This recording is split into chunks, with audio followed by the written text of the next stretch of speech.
name is Nicholas Johnson, and this is an interview for PLUS-ONE Gallery, my exhibition Inns of Molten Blue.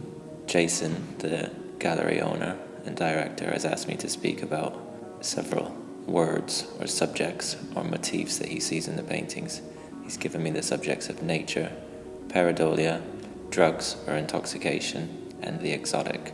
So I'll elaborate on each of these themes. Nature.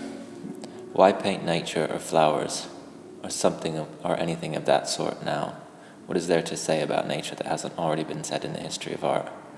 Of course, there are many things to say still about nature, I suppose, but perhaps the answers we can't even imagine because we haven't asked the questions yet. But I think that this problem is what lends an element of the classical to my work, but also, I hope, what makes it contemporary, that nature, in the infinite possibilities it provides, can continue to be relevant. The natural world presents so many infinitely complex possibilities for form and ideas about form and color and spatial relationships.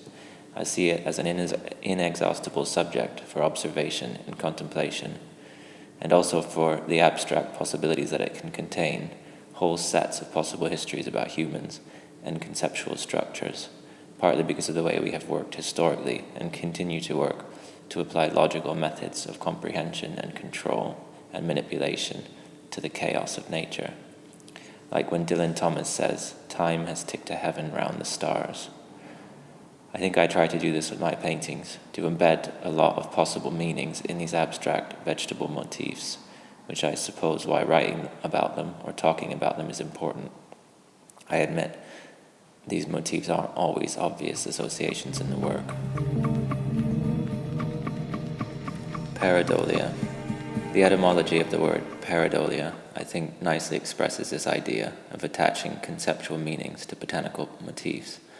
Para meaning beside or alongside, and eidolon or image, form, shape. I imagine also the root of the word idol. Taken literally, para eidolon, it means read alongside the form, or a form which carries other possibilities.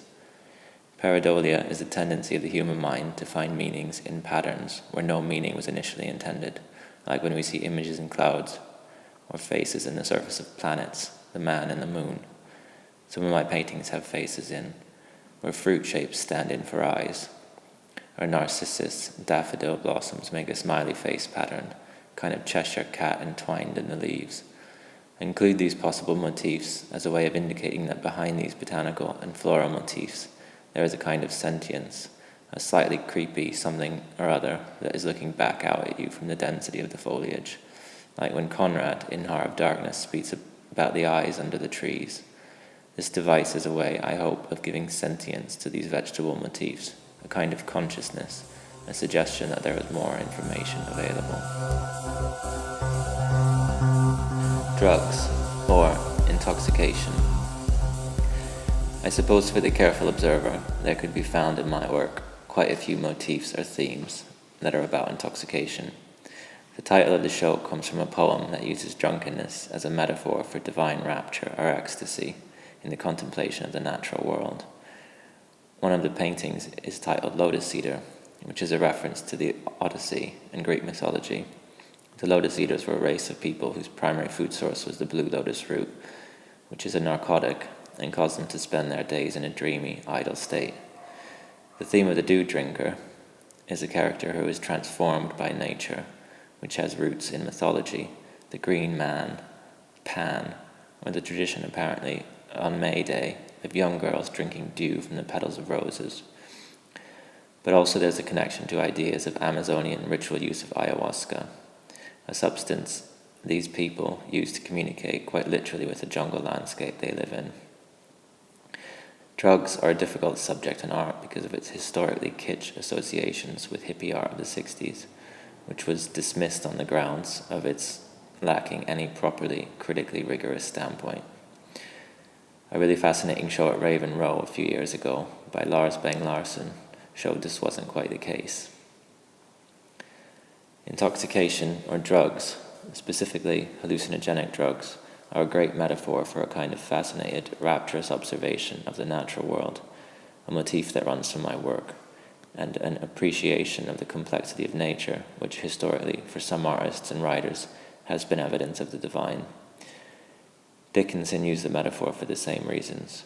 William Blake also used the metaphor of intoxication in various ways to mean a kind of possible experience of the divine rapture of saints.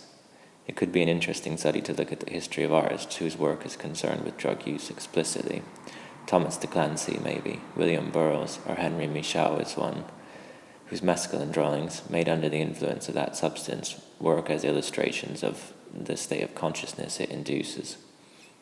Aldous Huxley famously borrowed his title from Blake. If the doors of perception were cleansed, everything would appear to man as it is infinite. For man has closed himself up till he sees all things through narrow chinks of his cavern. The exotic.